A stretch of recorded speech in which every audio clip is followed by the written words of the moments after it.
Pleasure to meet you. Such a fan of your work. How are you doing today? Ah, all the better for seeing you. Thank you. Oh, thank you. So sweet. Um, Lee Miller is such a incredible figure in history, and I know you kind of spearheaded this project. What made you want to tell Lee Miller's story? Well, I think what you just said of her being such a significant figure in history, I could see that she had somehow been defined through the male gaze, through large parts of her life. And actually, those were not large parts of her life. They were small, tiny snippets of her life. But she was described as the ex-lover, former muse of Man Ray, ex-cover girl, these sort of somewhat infantilizing, almost sexualized labels that had been stuck to her and had a danger of staying there. And Lee Miller was so much more than that, and she lived so many lives way beyond that. And she truly, truly came into her power. Lee became Lee in the decades of her life, in her 30s and her 40s, as a flawed, complicated, but incredibly determined, middle-aged woman who had the courage, as a female photographer, to go into male-dominated spaces that were so hard for her to access and bear witness, and to be that visual voice for the victims of conflict. Not the soldiers doing the fighting, not the bloodshed, but the victims and the people left behind. And were it not for her, we would not have access to those stories.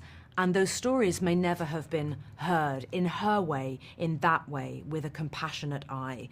And that's what really struck me about her, and that's why I wanted to make this film.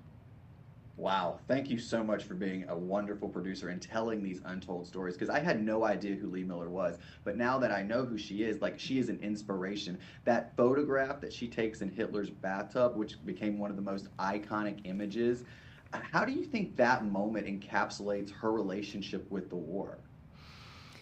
Well, she hadn't taken a bath for 6 weeks. She hadn't touched hot water at that point, and they had not, both Lee and Davy Sherman, played by Andy Samberg in our film, they hadn't changed their clothes in 6 weeks either. They were standing up in the same clothes. They'd been driving around all over Europe in that Jeep, and they had been at the liberation of Dachau that morning when later that day they bribed their way into Hitler's Munich apartment when he had fled to his bunker in Berlin, and she trod the dust of Dachau into his lemon yellow bath mat and took a bath in his tub.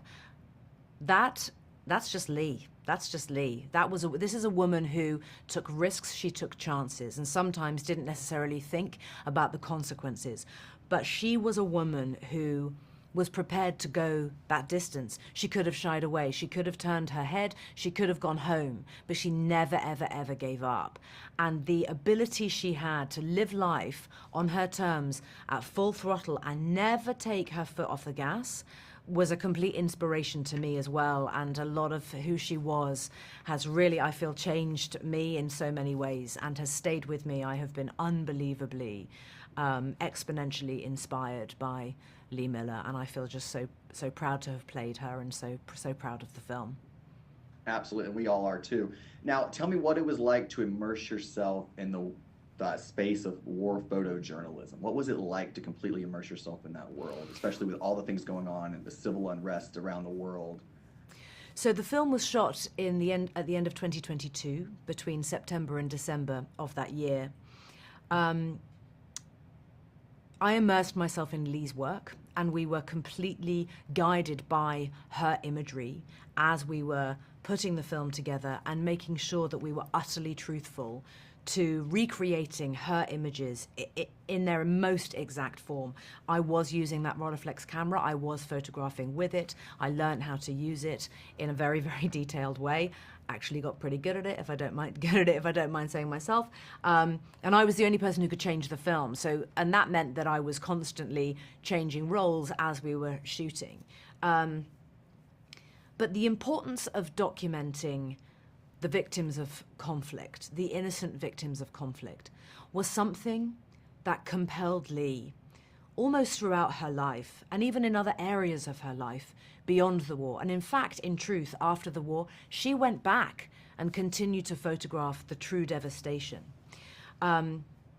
It's important that we honor the stories of victims in life, in the world, in general. And the role of a war correspondent, especially a female one, is utterly extraordinary. And were it not for Lee starting this as a female photographer when she did 80 years ago, she may not have helped to open that door for other women to come into this field and to sit at that table where they have rightfully earned their place.